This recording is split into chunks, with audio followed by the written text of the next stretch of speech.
চলে আসলাম part 3 video নিয়ে, যেখানে দেখতেই পারছো যে আমরা রুকাভ্যালি কিন্তু অলরেডি চলে এসেছি। মানে এখান থেকে আর হার্ডলি আর 15-20 মিনিটের রাস্তা হবে। তো এখানে উজ্জ্বল দাঁড়িয়ে নিল, কারণ গাড়িটা এখানে ফেসে গেছিলো। ফেসে গেছে বলতে গাড়িটা উঠছিল না, আমাকে এখানে নামতে হয়েছিল, কারণ রাস্তা দেখছোই তোমরা প্রচণ্ড বাজে রাস্তা ছিল। তো সে কারণে কিন্তু আমি এখানে নেমে গেছিলাম, আর ওদিকে হাতে গ্লাভস খুলে নিচ্ছিল, কারণ গাড়ির স্টার্ট দিতে প্রবলেম হচ্ছিলো। আর ফাইনালি কিন্তু আমরা কিন্তু এখান থেকে আর বেশিক্ষণের রাস্তা না, হয় 20 মিনিটের রাস্তা, আমাদেরকে একটু উপরে যেতে হবে। তার মধ্যে আমরা কিন্তু আবার এই জায়গাটা একটু দাঁড়িয়ে নিলাম। দাঁড়িয়ে আমরা কিন্তু দৌড়াদৌড়ি করে নিচ্ছি। মানে আমার তো খুবই ভালো লেগেছে। রাস্তা খারাপ হলে কী হবে, জায়গাটা ছিল অসাধারণ ব্যাপক জায়গা।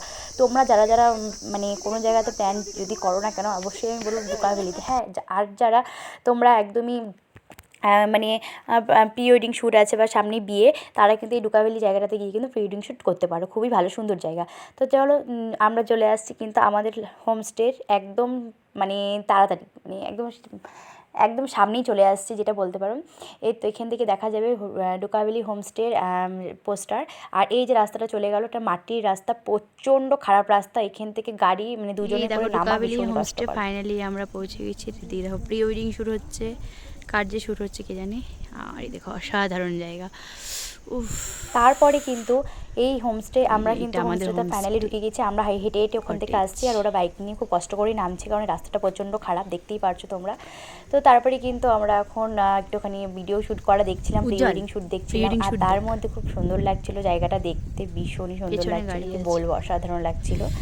আর তারপর ওয়েদারটাও খুব ভীষণ ভালো ছিল। আর এই জায়গাটা যেটা দেখছো, সেখানে আমার অলরেডি ফেসবুকে ডিপি আছে।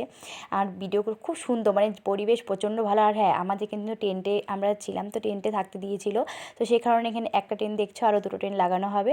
তারপরে কিন্তু আমরা এখানে প্রায় অনেকটা টাইম লস করে মানে মানে আমরা অ্যাকচুয়ালি এসেছি 4:45টার দিকে।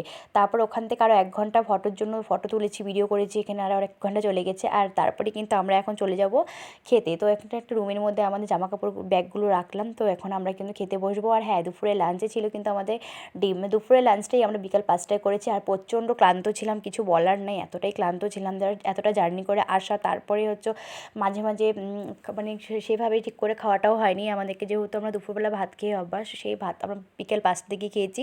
তো চলো, এখন পর্যন্ত এই ভিডিওটা এখানে আমি স্টপ করছি। আর পরে আরও অনেক ভিডিও আছে এই কালিম্পংয়ের এই রুকাভ্যালির, প্রচুর ভিডিও আছে, তোমাদের সাথে সমস্ত কিছু আমি শেয়ার করে দিব।